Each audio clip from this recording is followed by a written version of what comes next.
I know you follow Russia, China, and Iran. Are they cooperating right now? They're all imperialists, and all of their conceived empires, with the possible exception of the Russian Far East, which the Chinese still covet, they're complementary, right? Nothing that Iran wants in terms of an expanded sphere of influence in the Middle East really bothers the Chinese all that much. And what the Chinese are doing in the Indo-Pacific doesn't really bother the Iranians at all, right? And that's why they've been able to cooperate across all these different domains, right? Information and military and economic.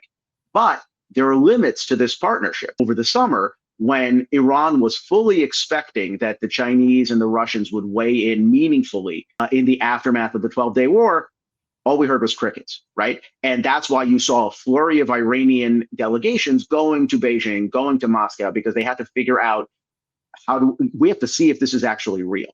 The answer is sort of. It's sort of real in the sense that for the moment, politically, it's very expedient for the Russians to keep the Iranians engaged. They continue to be helpful on, for example, expanding drone warfare capabilities vis-a-vis Ukraine.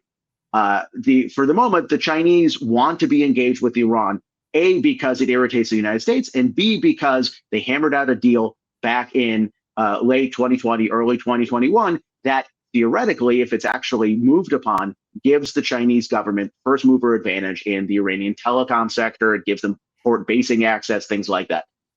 So the basis is there, but whether or not this is actually reaching its full potential, not so much.